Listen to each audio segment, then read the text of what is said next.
الله والصلاه والسلام علی رسول الله.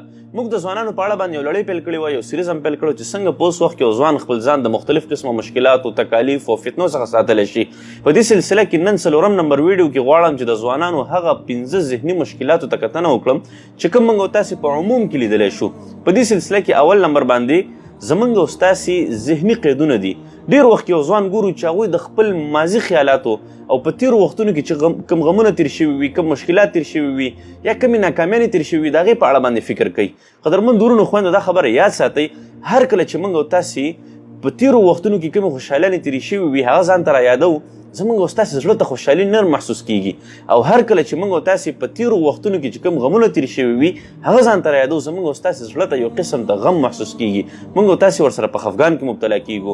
که چېرته موږ او تاسې وګورو په تیرو وختونو کې چې کومې ناکامیانې یا په تیرو وختونو کې چې کوم مشکلات زموږ او ستاسې په ژوند کې تیر شوي وي، موږ او تاسې د هغې په یادولو سره هېڅ فایده نشو اخیستلی، بلکې موږ او تاسې د هغې نه درس اخیستلی شو. تیر وختونه موږ او تاسې دپاره سزا نه ده، بلکې تیر وختونه موږ او تاسې دپاره یو درس دی.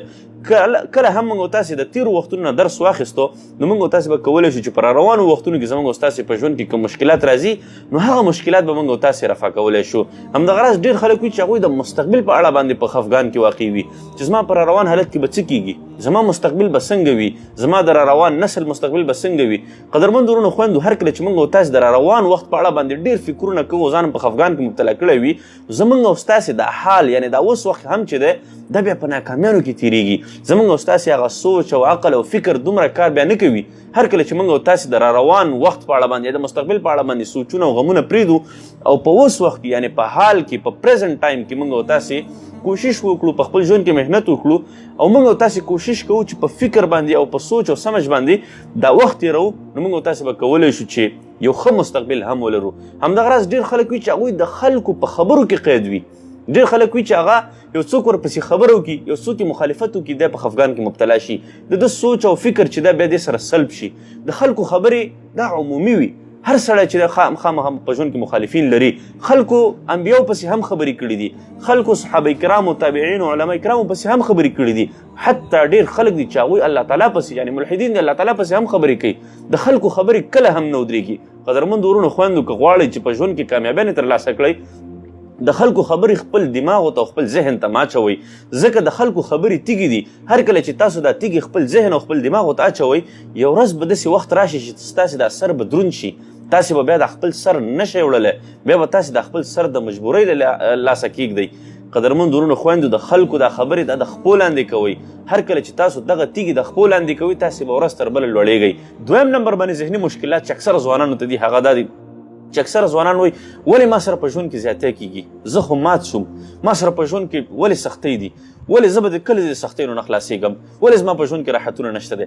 اکثره زیات ځوانان وي چې هغوی ځان سره ګیلې لري په ذهنونو کې، په وړه وړه خبره باندې چې د هغوی حوصلې ماتېږي، زړونه یې ماتېږي، هغوی چې د ناکامي احساس کوي، هغوی داسې یو احساس کوي چې زما ژوند بس اخري حالت کې ده، زما ژوند چې د هغه په سلګیو کې ده. قدرمند ورونو خویندو، دا خبره یاد ساتل پکار دي چې ژوند سره ډېرې سختۍ تړلې دي، دا د ژوند سره مربوطه خبرې دي. کله به ته په ژوند کې چې دی د کور د طرفه چې دی د فشار ښکار شي، په تا باندې به فشار راوړل شي، کله به د ټولنې د فشار لاندې راځي، کله به چې دی تا ته په ژوند کې خپل نږدې دوستان بدل شي، کله به په ژوند کې اقتصادي حالت سره خراب شي، غریب به شي، فقر به په تا باندې راشي، کله به په تا باندې چې د ژوند کې قرضونه راشي، مشکلاتو سره به مخ شي، کله به د یو څوک د بدنامولو کوشش وکړي، کله به د یو څوک د بهتانونو کوشش وکړي چې په تا باندې بهتانونه تړي. دا ټول د ژوند سره تړلې خبرې دي. کله هم داسې مه کوئ چې زر ماتېږئ یا زر حوصله بایلئ. کله نه کله به داسې شي چې مسافري به په تا باندې راشي، یوازې به شي بالکل، کله نه کله به در باندې مرضونه راشي، کله به در باندې یو آفت راشي، یو بل مشکل به په تا باندې راشي. دا ټولې د ژوند سره تړلې خبرې دي. هر کله که ته غواړې چې په ژوند کې یو کامیاب انسان شي د دې ټولو مشکلاتو سره به ته مقابله کې. موږ او تاسې په دې باندې ښه پوهېږو چې یوه کښتۍ هغه په بندرګاه باندې په راحت کې او په سکون کې وي، خو په دې خبر باندې هم پوه شئ قدرمند ورونو خویندو، کومه کښتۍ چې د طوفانونو او د مختلف قسمو مشکلاتو سره مخ شي یوازې هغه کښتۍ خپلو منزلونو ته رسېدلی شي. قدرمند ورونو خویندو، همدقسې موږ او تاسې هم په خپل ژوند کې غواړو چې راحتونه وي، خو هر کله چې موږ او تاسې په خپل ژوند کې د طوفانونو او د مشکلاتو او د څپو سره نه یو مخ شوي، موږ او تاسې خپلو منزلونو ته نشو رسېدلی. د خپلو منزلونو او اهدافو ترلاسه کولو دپاره لازمه خبره دا ده چې په خپلو راحتونو باندې به جبر کوئ. په تیر تاریخ کې تاسې وګورئ، که هغه په مسلمانانو کې او په غیر مسلمینو کې، هغوی په خپل ژوند کې کوششونه کړي، جدوجهد کړي. رسول الله صلی الله علیه وسلم زموږ او ستاسو تر ټولو یو بهترین رهبر و.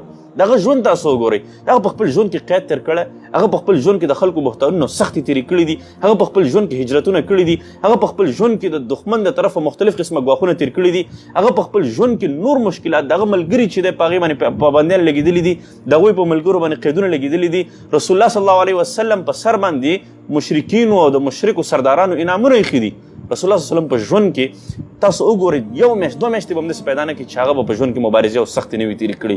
رسول الله صلی الله علیه وسلم مکمل ژوند مبارزه او جدوجهد او مشکلاتو، هغه په خپل ژوند کې د مشکلاتو مقابله کړې وه. هغه یو قوي شخصیت و. نو قدرمن ورونو خویندو، که چېرته موږ او تاسې هم غواړو چې په اوس وخت کې د مشکلاتو مقابله وکړو، د سختیو مقابله وکړو، باید چې موږ او تاسې په استقامت سره اوسیږو، هر قسم حالت سره موږ او تاسې اوسیږو. هر کله چې ستاسې مخې ته یو مشکل راشي، د مشکل ته وایې، د مشکل ځان ته مخاطب کوي چې راځه ما او تا مقابله کوو، ته به ما راپرځې که زه به تا راپرځوم. د مشکل ته د ژوند یوه حصه په حیث باندې ګورئ. هر کله چې تاسو د ژوند مشکلاتو ته اضافي څیز او د خپل ځان سره زیاتې او د ظلم په حیث باندې ګورئ، دا مشکل به په تاسې باندې نور هم درنیږي. نو دویم نمبر باندې بهترینه طریقه دا ده، بهترینه خبره دا ده چې خپل ځان سره او خپل ذهن سره همیشه دپاره په استقامت کې اوسیږئ او د مشکلاتو مقابله کوئ. قدرمن ورونو خویندو، دریم نمبر باندې غټ مشکل چې په اوس وخت کې اکثره ځوانانو ته پیښ دی، هغه متاثره کېدل دي. اکثره ځوانان داسې وي چې هغه د برانډډ شیانو نه متاثره کېږي، د نورو خلکو نه متاثره کېږي، د ظاهري خلکو د خلکو ظاهري بڼه وګوري، د هغې نه متاثره شي. کله هم موږ او تاسې ګورو چې قوي شخصیتونه زر نه متاثره کېږي. سټرانګ پرسنالټیز، د ښه شخصیت خاوند، د قوي ذهن او د قوي فکر خاوند چې دی، هغه کله هم ژر نه متاثره کېږي. هغه فکر کوي په یو څیز کې، هغه فکر کوي په یو کار کې. موږ او تاسې ګورو په اوس وخت کې اکثره ځوانان وي چې د هغوی د ژوند غټ مقصد دا وي چې زه د یو غټ آیفون، یو لیټسټ ورجن آیفون، او زه چې دی لمبرګیني موټر، او زه چې دی بس د یو فلمي اکټر په شان چې دی زه روان یم، ما سره د پروټوکول یو ملګري دي او مجلسونه دي او هاهو دي. د اکثره ځوانانو دا خواهشات دي. وجه څه شی ده؟ وجه دا ده چې اکثره ځوانان د فلمونو دې شیانو نه متاثره شوي، بس د موبایل ته خپله ټوله زندګي ویلي، یو موټر او یو شی بل شی، دې شیانو ته خپله ټوله زندګي ویلي. دا زندګي چې د یو څو مادیاتو نه متاثره شوي، دا ذهن د یو څو مادیاتو نه متاثره شوی وي. نو ځکه چې د اکثره ځوانانو موږ او تاسې شخصیتونه ګورو، دا ټیک ټاک په دې سوشل میډیا باندې موږ او تاسې ګورو چې اکثره ځوانان وي خپل شخصیت تباه کولو دپاره چې دی قدم په قدم مخکې روان وي. وجه څه شوي؟ وجه دا وي چې دوی د وړوکي څیز نه متاثره کېږي. ډېر زیات ځوانان وي چې هغوی د یو چا ظاهري بڼې ته وګوري، ډېر زیات ځوانان وي چې هغوی د یو څو تنظیمونو شعارونو ته وګوري، د هغې نه متاثره شي. کله هم داسې نه دي په کار. همیشه دپاره سټرانګ پرسنالټیز چې دی، هغه د مادیاتو دې شیانو نه متاثره کېږي. هغوی همیشه دپاره په فکر کې فکر کوي چې د یو چا فکر، د یو چا صلاحیت، د یو چا استعداد څومره دی، زه په کوم ځای کې خپل ځان مصرف کړم، په کوم ځای کې خپل وخت مصرف کړم، کوم ځای کې خپل فکر او خپل احساس او خپل هغه استعداد مصرف کړم. څلورم نمبر چې دی، هغه د ځوانانو د راروان وخت او د مستقبل په اړه باندې متزلزل کېدل دي چې زه په راروانو وختونو کې کوم فیلډ ته لاړ شم، کومې رشتې ته لاړ شم، زه کوم فیلډ ووایم، زه کوم رشته ووایم. اکثره ځوانان وي چې هغه وایي، ما ته مور وایي چې ته طبیب شو، پلار راته وایي چې ته انجینر شه. زه اوس حیران یم چې څه شی ویم. بعضې خلک وایي چې هغوی د راروانو وختونو دپاره، د راروان فیلډ او رشتې دپاره اقتصاد معیار ټاکي چې د کوم فیلډ زیات سکوپ دی، د کومې رشتې زیات سکوپ دی چې په راروانو وختونو کې زما اقتصادي حالت ورسره ښه شي. څوک وایي چې زه طبیب شم نو زه به ورسره زر مالداره شم، څوک وایي چې زه انجینر شم نو زه به ډېره زر پیسه پیدا کړم، څوک وایي چې زه به یو دولتي چارواکی شم، زه به ډېره زر پیسه پیدا کړم. قدرمن ورونو خویندو، که چېرته تاسو خپلو اهدافو سره او د راروان ژوند سره صادقه یاست، نو قطعا په دې بنیادونو باندې فیصله مه کوئ. د خپل مستقبل دپاره او د یو فیلډ یا د یوې رشتې یا د یو میدان د انتخاب دپاره همیشه دپاره خپل ځان ته وګورئ چې زما کوم فیلډ سره شوق دی، زما کومې رشتې سره شوق دی. زه د طب میدان سره که زما شوق باید چې زه طب ته لاړ شم، که انجینري سره زما شوق باید چې زه انجینري ته لاړ شم. که ستا څومره لوړې نمرې راوخیږي د طب په میدان کې او ته طب ته کامیاب شي، ته بیا هم باید چې انجینري ووایې. ځکه که ته روان په طب کې او شوق د انجینري سره ته بیا به نه طب سم ویلی شي او نه به انجینر شي. قدرمن ورونو خویندو، همیشه دپاره خپل شوق ته ګورئ، او که خپل شوق مو نوي مثال د خبرې، بیا شوق باید چې تاسو یو میدان ته برابر کړئ او خپل هغه پیشن چې کوم د خپل ټیلنټ او استعداد باید چې تاسو په سمه لاره کې وکاروئ. دا به بیا داسې شي چې په روان وخت کې مثال د خبرې ستا د طب سره شوق دی یا انجینري سره شوق دی، دې انجینري کې به بیا ته نه ستړی کېږي، دې کې به بیا ستا زړه همیشه دپاره د کوشش او د جدوجهد او مبارزې دپاره غواړي چې ته همیشه دپاره په انجینري کې محنت وکړې. تا ته به بیا الله تعالی په دې کې عزت درکړي، په دې کې به الله تعالی تا ته بیا شهرت درکړي، په همدې میدان کې به الله تعالی تا ته بیا اقتصاد هم ښه کړي.